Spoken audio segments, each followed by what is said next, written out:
안녕하세요. 반갑습니다. 네. 오늘은 우리가 살 안 찌는 거에 대해서 얘기를 해보려고 해요. 우리 다이어트에 굉장히 관심 많으시잖아요? 누구나 남녀노소 할 것 없이. 근데 굉장히 우리가 식생활이 좋아지면서 비만이 많이 생겼죠. 비만은 질병이다라고 하면서 비만을 치료할 것을 많이 권고하고 있는데요. 사실 찐 살을 빼는 것보다는 살이 찌지 않게 미리 예방하는 게 더 쉽고 빠릅니다. 그런데 우리는 탄수화물이 지방으로 저장되기 때문에 살이 된다라는 것을 일반 상식선에서 다 알고 계세요. 그러다 보니까 탄수화물을 굉장히 안 드시죠. 거의 뭐 탄수화물을 금식하신다고 하셔도 과언이 아닌 것 같아요.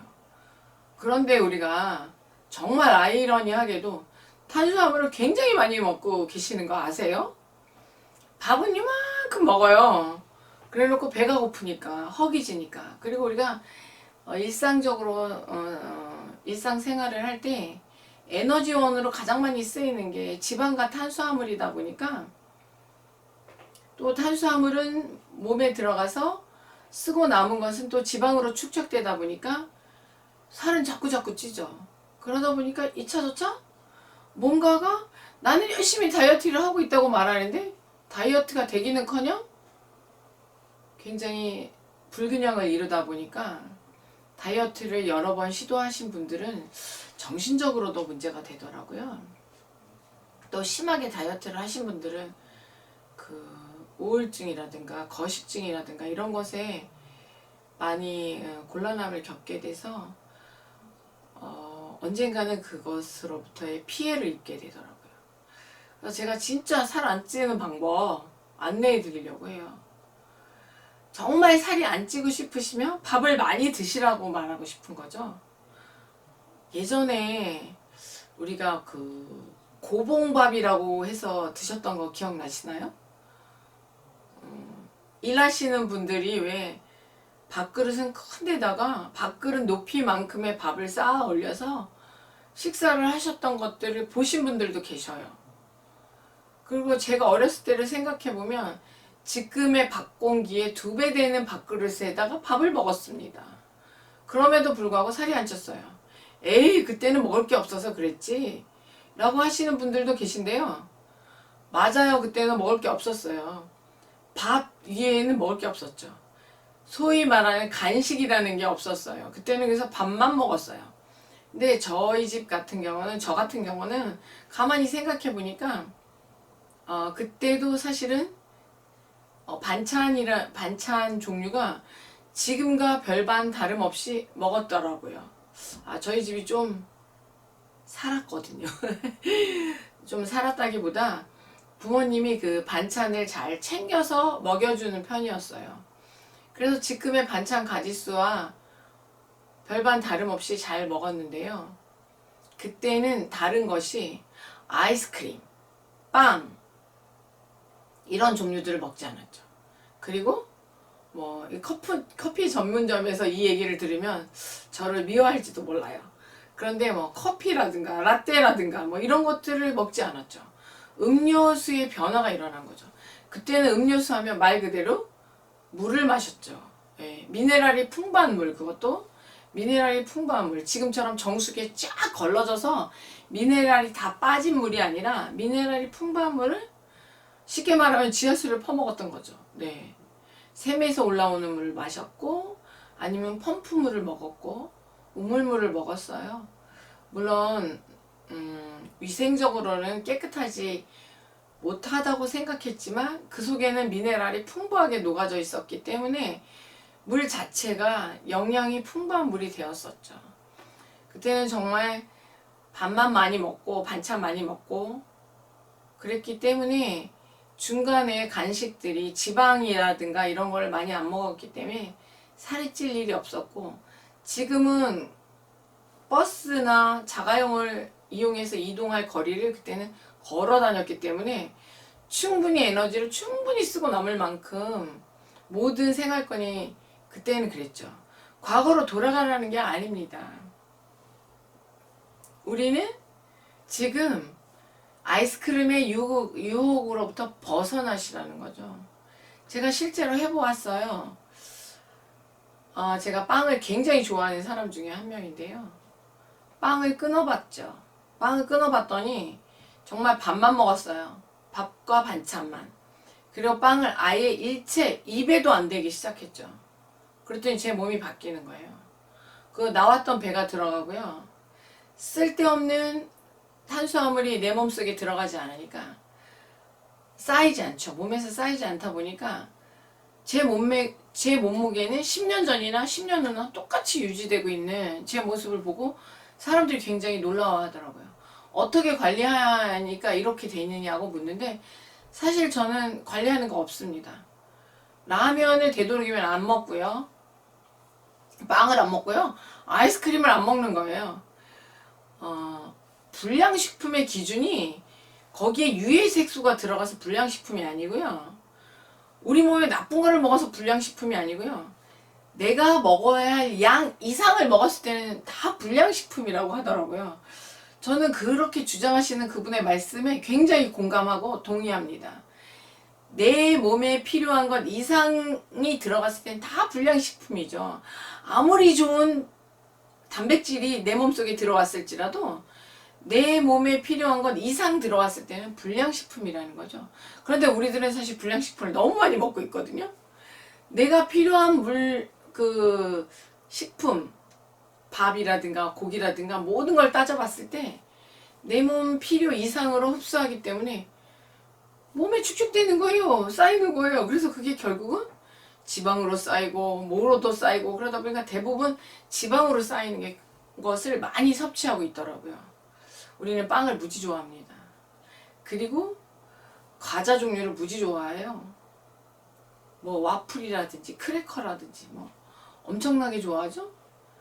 그리고 또 차를 굉장히 많이 마셔요. 차를 설탕을 넣어서 먹는다든가 뭐 꿀을 넣어서 먹는다든가 이런 것들을 넣어서 첨가해서 먹다 보니까 입에서는 굉장히 맛있는데 몸에 들어가면 그것이 다 지방으로 쌓여서 살이 되어질 수밖에 없는 거죠. 그런데 그런 분들에게 그것을 끊으라고 하면 그것을 끊는 게 아니라 밥을 줄여요. 밥을. 탄수화물이 지방으로 축적된다는 것을 너무나 잘 알기 때문에 밥의 양을 줄이다 보니까 밥의 양이 부족하니까 그 외의 것으로 다 대체를 해요. 우리가. 그러다 보니까 오히려 몸에 축적되는 지방의 양은 훨씬 많아지죠. 그러면서 또 우리는 살을 뺀다고 하면서 밥을 줄여요. 그런데 정말 아이러니하게도요. 밥을 줄이면요. 밥은 섬유소가 있습니다. 근데 아이스크림은 섬유소가 없어요. 전혀 없기 때문에 그대로 지방으로만 축적돼요. 근데 밥은 꼭꼭 씹어서 먹기 때문에 저작 운동을 하기 때문에 우리의 운동을 통해서 혈액이 잘 돌 수 있는 운동이 되어지고 뇌를 자극하기 때문에 뇌에서 밥을 많이 먹었구나라고 인식을 하기 때문에 여기 위에서는 밥을 많이 먹은 포만감이 느껴지기 때문에 덜 먹으라고 그래요. 덜 먹게끔 머릿속에서 뇌에서 프로그램이 그렇게 되어 있어요. 그런데 아이스크림은 어때요? 그냥 녹은 거를 떠먹거나 입에서 녹여서 꿀떡꿀떡 삼키니까 우리가 이렇게 저작 운동이라고 하는 것을 할 시간도 없고 이유도 없습니다. 그렇기 때문에 포만감도 못 느끼고 아이스크림을 먹어도 배가 안 불러요. 그러다 보니까 섬유소가 또 없다 보니까 위에서 연동운동이 일어나지 않고 장에서 연동운동이 일어나지 않기 때문에 우리 몸은 따로따로 구분지어서 있는 게 아니라 하나의 시스템으로 다 메커니즘이 연결되어져 있기 때문에 모든 것이 다 연결되어 있어서 아이스크림을 아무리 먹어도 고열량을 통해서 에너지를 많이 내는데 그만큼 활동을 하지 않아요. 그러다 보니까 살은 자꾸 찌는 거예요. 그리고 살찌니까 밥 안 먹을 거야. 밥을 줄여야 돼. 그래서 밥을 계속 줄이는 거야. 근데 우리는 정말 아주 냉정하게 생각해 보셔야 된다는 거죠. 밥을 많이 드시고 밥을 많이 드시면요 자연스럽게요 아이스크림이 안 땡깁니다. 라면요 안 땡겨요. 그래서 우리는 밥을 많이 먹자 캠페인을 오히려 해야 된다는 거죠. 밥을 많이 드시면서 섬유소가 많은 야채와 함께 식사를 하시다 보면요, 그냥 내가 다이어트를 하려고 노력하지 않아도 그냥 살은 빠지더라고요. 제가 실제로 해보았기 때문에 강력하게 말씀드릴 수 있어요. 심지어는요, 제가 1년 동안 귀리와 우유를 타서 아침마다 식사를 했는데요, 저절로 살이 빠지더라고요. 놀랍죠? 드셔야 한다는 거예요. 그래서 곡물을 드셔야 한다는 거예요. 귀리도 밥이나 마찬가지로 곡물에 속하는 거잖아요. 드셔야 한다는 거야. 아침밥을 꼭꼭 씹어서 야채와 함께, 고기와 함께 드셨을 때 우리는 속이 허하지 않아서, 허하다고 얘기하잖아요. 허하지 않아서 여러 가지 음식을 추가로, 아이스크림을, 뭐 라떼를 안 드셔도 된다는 거예요.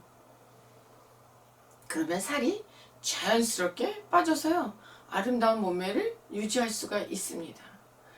그래서 우리가 먹으면서 다이어트를 하네, 스트레스 받으면서 나 밥 안 먹어야 돼, 살쪄서 그만 먹어야 돼, 할 필요가 전혀 없으시다는 거죠. 그래서 한번 밥을 많이 드시면서 다이어트를 한번 해보시는 걸 권장해 드리고 싶습니다. 그러면 자연스럽게 다른 음식들이 입에 안 땡기거든요. 그래서 밥을 많이 먹자예요. 밥을 많이 먹고 웬만한 거리는 걸어다니고 하다 보면요, 아름다운 몸매와 탱글탱글한 피부를 유지할 수 있습니다. 어때요? 돈 안 드는 다이어트 방법을 말씀드렸어요. 한번 해보시면 어떨까 싶어요. 그리고 제가 한 1년 동안 해보니까 너무 좋더라고요. 사람들이 그 나왔던 배가 어디 갔냐고, 항상 보면 배가 나오지 않고 날씬함을 유지하는 것 같다고. 그래서 이게 다 밥을 잘 먹어서 그런 거라고 했더니 사람들이 막 따라 하더라고요, 처음에는. 그런데 3개월, 6개월을 못 가더라고요. 따라 하는 거, 끊임없이 실천하는 자만이 그 멋짐을 유지할 수 있다는 거죠. 그래서 실천하자. 실천하시기만 하면 돼요. 쉽게 말하면 밥 먹자는 거죠. 밥 먹자. 밥 먹자. 아침밥을 먹어서, 점심밥을 먹어서, 저녁밥을 먹어서 살 빼자. 먹어서 살 빼자. 먹지 않고 살 빼는 것은요, 건강에도 안 좋고 건강을 유지할 수 없기 때문에 먹으면서 살 빼자는 거죠. 밥을 먹자는 거예요. 밥을 먹었을 때 살은 저절로 빠지게 되어 있습니다. 그래서 여러분 한번 밥을 먹든 귀리를 우유에 타서 드시든 먹자는 거죠. 곡물류를 먹자는 거죠. 아이스크림을 통해서 먹는 게 아니라 곡물류를 먹었을 때 섬유소가 몸 안에 들어가기 때문에 씹어서 먹기 때문에, 귀리도 씹어서 먹어야 되거든요. 씹어서 먹었을 때 반드시 살은 빠지게 되어 있습니다. 네. 그래서 아주 멋진 다이어트에 성공하시는 모두가 되셨으면 좋겠습니다. 우리 다이어트에 성공합시다. 다음에 또 만나요. 안녕.